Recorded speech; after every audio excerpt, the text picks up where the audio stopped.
E você tem um livro, né? Falando em periodização, eu queria que você conversasse com a gente um pouco sobre esse livro, como que foi fazer, já era uma coisa que você sempre teve interesse em fazer. Conta pra gente um pouco sobre isso. Na verdade, a ideia do livro, como eu vim dessa área acadêmica, eu senti muita dificuldade, principalmente aqui no Brasil, em buscar literaturas específicas sobre essa área de treinamento de ordem mais tática, né? Aham. Então, infelizmente, aqui no Brasil se publica ainda muito pouco sobre a área tática.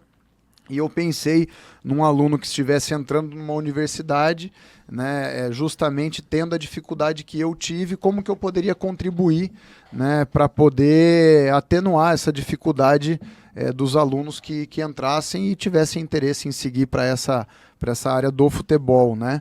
Então, como eu tive acesso à universidade pública, eu me sentia ali até meio que como obrigação de devolver isso para uma sociedade, uma parcela da sociedade interessada no futebol, para poder ter ideia das minhas experiências e poder, de repente, ajudar, eu contribuir para a formação de alguma maneira. Então, eu já tinha um material assim de monografias que eu havia feito em diferentes cursos, né? Que funcionou como o arcabouço teórico do meu livro. Então, eu fiz uma compilação desses trabalhos que eu já havia escrito, né? Tanto na graduação como na pós-graduação. E depois usei a temporada que nós fizemos de 2010 para pegar os exercícios que nós utilizamos para colocar um determinado modelo de jogo em prática. Aí muita gente me pergunta, o modelo de jogo que você tinha naquela época é igual ao de hoje? Obviamente que não, né? Porque todo livro que nós colocamos ali, os pensamentos que nós colocamos é um recorte daquilo que a gente pensava na Ali. época, né? Agora, a essência é a mesma, só que conforme você vai evoluindo na carreira, vai jogando diferentes campeonatos, trabalhando com diferentes jogadores em diferentes contextos competitivos, é lógico que você faz as suas ideias de jogo evoluírem. Agora, a metodologia de treino, a ferramenta que eu utilizava na época para colocar aquelas ideias em prática é exatamente a mesma que eu utilizo hoje, né? Então, eu costumo brincar que a periodização tática é um martelo, o armário era de um jeito em 2012 e é de outro em 2023, né? Sim. Não sei se é um armário melhor ou pior, mas ele é diferente. Sim. E acho que isso é a vida, né? Sim. A gente vai evoluindo e a periodização tática ela é uma metodologia viva que também o professor sempre usa de diversas áreas do conhecimento para poder fazer a metodologia evoluir, embora os 3 princípios sejam sempre os mesmos, a dinâmica da formatação do ciclo semanal de treinamento é exatamente o mesmo, mas obviamente que se tem uma evolução, né? Mas o livro ali eu busquei ter uma parte teórica e uma parte prática, justamente para auxiliar da melhor maneira possível os alunos ou o público de interesse que tivesse dificuldade em buscar literatura nessa área, né? Quando eu fui para Portugal, eu fiquei extremamente feliz porque se lançava um livro de futebol por mês em Portugal. Então, ali que eu comecei a consumir efetivamente a literatura específica da área.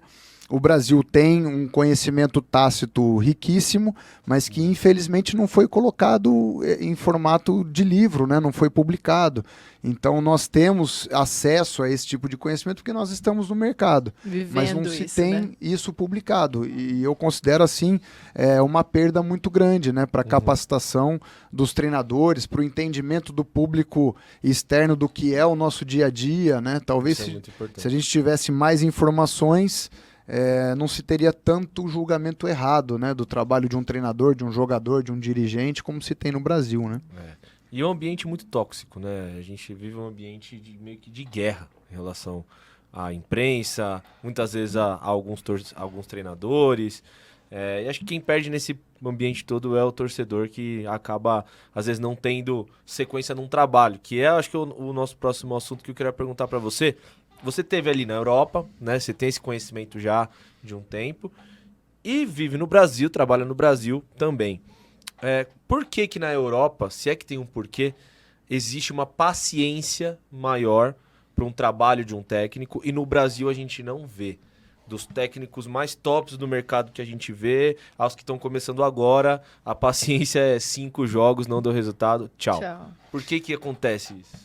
Eu acho que assim, é um tema complexo, né? Sim. E como qualquer tema complexo, nunca a causa é um só motivo, um só fator. Né? Nós temos que fazer um entendimento, uma contextualização, primeiro da nossa cultura, né? Nós somos pessoas mais emotivas, mais passionais, né? E tomamos decisões de uma maneira mais passional. Né? Como eu falei, infelizmente não se tem a divulgação específica daquilo que é o trabalho e o dia a dia de um treinador. Então o processo de avaliação às vezes ele é comprometido por isso, né? Pela falta de conhecimento. Nós vivemos no Brasil um cenário em que os clubes têm uma política efervescente, né? Essa dinâmica estatutária ela é complicada, né? Às vezes você tem ali a figura do presidente, mas que para se manter no cargo ele depende do conselho, e aí os conselheiros têm diferentes visões e não estão no dia a dia, mas mesmo assim opinam e a opinião tem força, e isso às vezes contamina o processo de tomada de decisão. Né? Tem a questão da fragilidade dos contratos. Então a gente vê os treinadores mais renomados que têm condições de amarrar melhor o contrato por meio de multas rescisórias, se tem mais paciência, né, com esses treinadores. E eles estão em elencos melhores, em condições melhores de trabalho. Então a chance deles ganharem mais é maior. Né? Então são todos fatores que contribuem para essa alta rotatividade, que infelizmente, na minha opinião, já se tornou parte da nossa cultura, né? E agora nós temos aí alguns exemplos positivos de que quando foi feita a tomada de decisão pela manutenção, pela continuidade, quase sempre se obteve sucesso, né? É claro que o futebol ele aceita tudo, é uma dinâmica complexa. Então, às vezes, se troca o treinador e obtém o resultado, porque ganha-se e perde-se de diversas maneiras no futebol. Mas eu costumo dizer que a gente tem que atenuar ao máximo a possibilidade de fracasso e potencializar ao máximo a chance de sucesso. E eu acredito que a continuidade seja uma forma de você privilegiar, né, o aumento da chance de sucesso. Mesmo porque eu acredito que os clubes devem fazer um estudo, primeiro, de como eles querem jogar, de como é a característica do clube, né? E a partir desse momento, escolher um treinador que se adapte bem, né, a essa diretriz do clube e consiga se adaptar da melhor maneira, sem ferir a sua essência, né, aquilo que ele tem como princípios de jogo, modelo de jogo, mas que atenda bem o clube, e a partir disso, no Brasil, essa continuidade só funciona com um processo de blindagem do trabalho, né? Porque, caso contrário, hoje nós temos também a influência das redes sociais, e é muito complicado, né? Então, para um dirigente também é muito difícil, né, você manter essa continuidade. A não ser que você tenha ali uma necessidade econômica, se torne muito caro para você trocar o treinador, mas mais importante que essa questão financeira é a questão da convicção, né? E você preparar o dirigente para também ser bem assim convicto naquilo que ele está fazendo, por ter conhecimento, né? Eu acho que esse é o próximo passo do futebol brasileiro. Acredito que os dirigentes hoje estão cada vez melhores, porque a informação está aí para todo mundo, né? Sim. Hoje nós temos aí a democratização da informação por meio da internet. Então todo mundo tem acesso à informação de qualidade. Os executivos também têm contribuído demais para a melhora no processo de tomada de decisão. Mas eu vejo assim que o futebol brasileiro está evoluindo, está caminhando, né?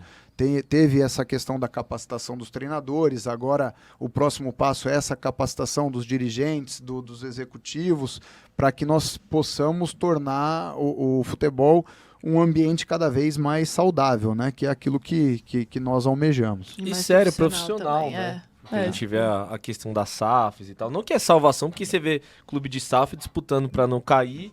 é mais organização. E você vê o Fortaleza que não é SAF, vou dar o exemplo do Fortaleza, com o Marcelo lá. Você falou sobre convicção, né? Clube, o primeiro turno inteiro do ano passado, o Fortaleza era, acho que 18º. Quem era o Fortaleza, né? E tiveram a convicção de manter o Vojvoda mesmo. Depois de tudo isso, é convicção de trabalho. E é muito difícil ter isso no futebol brasileiro. Acontece, mas ainda é difícil. Mas aos poucos as coisas estão melhorando. Acho que é um processo gradativo até de cultura, de mudar essa cultura. Já tá muito intrínseco aqui na gente, né? É um negócio que a gente, o torcedor mesmo acaba já exigindo essa troca rápida, às vezes os dirigentes vão nessa pressão e a gente vai se acostumando com, não tá bom, tira, não tá bom, tira. E não é assim, né? Todo mundo tem seus altos e baixos no trabalho, né? Exato. E interromper o trabalho também no meio, para depois você trazer um outro técnico que às vezes não se adapte às características de um jogador que um técnico anterior trouxe, é muito complicado. Acho que para você como técnico também é difícil, assim, para todo técnico de um modo geral, né? Pegar o bonde andando, exato, né? É bem exato. isso. Então, essa questão de adaptação é meio complicada. Pegar um time ali no meio do caminho é difícil.